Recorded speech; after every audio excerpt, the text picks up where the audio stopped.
Hello everyone, I'm John Garcia from PSE's Market Education Department, welcoming you back to Ask PSE, where we answer your questions about the stock market, investments, and everything in between.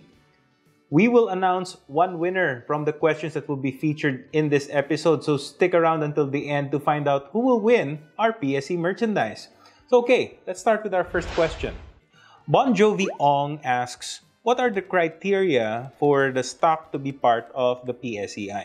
Okay, so hi Bon Jovi, thank you for the question. The PSE uses the following criteria in selecting which companies will be included in the PSE index.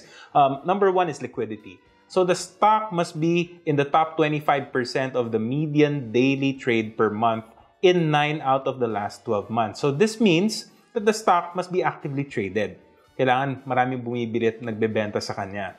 Next, we have free float. So what is free float? This is the portion of the company that is owned and traded by the investing public.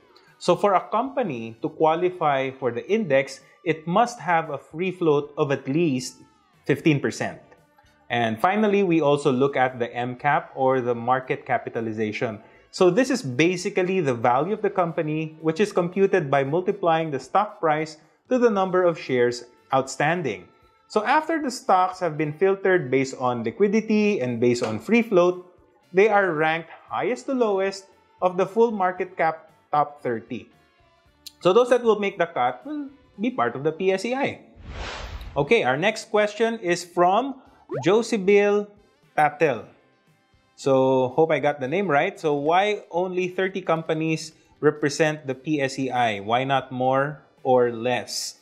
Okay, so hello Josibel.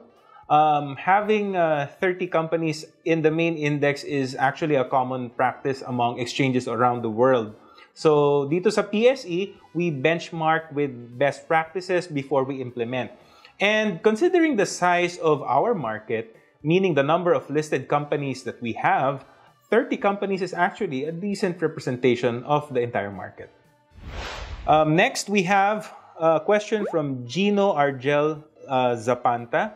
Are there pooled funds that mirror or are going to mirror the PSE TRI? So TRI is actually Total Return Index. And if yes, is this going to be always better than the original PSEi in terms of returns? Okay, thank you for the question, Gino. Actually, there are funds that track or use the PSE Total Return Index as their benchmark. The PSEi and the TRI actually share the same constituents, so meaning the same companies form the two indices. The difference is with the TRI actually including the dividend returns to the movement of the index. So with that, I think investing in funds that track the TRI will generally be better in terms of returns, as investors will be assured that the dividends paid by the underlying assets are reinvested in the fund. So this will allow kasi the fund to closely track the TRI. Okay, so I hope that answers your question. Our next question is from Reina Flor V. Aquino. She asks, does the PSE trade mutual funds and UITFs now? If not, why? And what is the alternative for the mutual funds and UITFs in the PSE? Okay, hello Flor. Mutual funds and UITFs are not traded at the PSE, but these funds, depending on the fund that they manage, they may invest in listed stocks at the PSE. So examples of funds invested in listed stocks are equity funds, where the underlying assets are stocks or equities. Then you also have the balance funds, so where the underlying assets are actually a combination of fixed income and equities. And we also have index funds. So these are similar to equity funds, but these funds are actually only invested in stocks that are constituents of the index they track or benchmark. Now, here at the PSE, we actually have a product that is similar to mutual funds and UITFs. This is called an exchange-traded fund, or ETF. Now, the ETF is a fund management company whose shares are listed and traded at the PSE. So this means investing in an ETF is just like buying a stock. Now, the ETF's mandate is to track an index. So this makes an ETF actually like an index fund. So ETF shareholders enjoy both the liquidity and the diversification offered by this product. So you may also want to take a look at that. And finally, for our last question in this episode, we have Kim Louie Padero who asks, Hi PSE, I'm just curious if may plan ba na magkaroon ulit ng ETF sa PSE? Okay. Example, REITs ETF or Energy ETF or Dividend ETF. Matagal na din kasi since na-launch ang FM ETF. Thank you. Okay, Louie, very good questions. Very interesting. We need more indices to come up with more ETFs. So we here at the PSE are working to come up with more indices that can be used as benchmarks for ETF companies. Hopefully, with the introduction of the Dividend Yield Index and the Mid-Cap Index, we should see more ETFs listing at the PSE.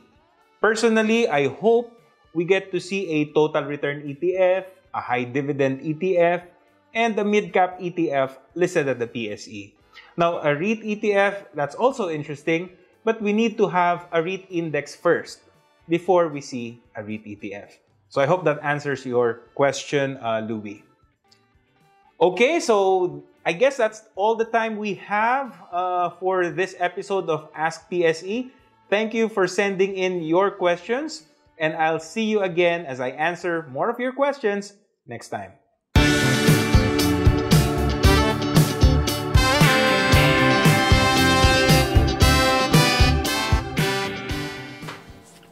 So, paano yan? Basta pagkakat, if you like this video, okay.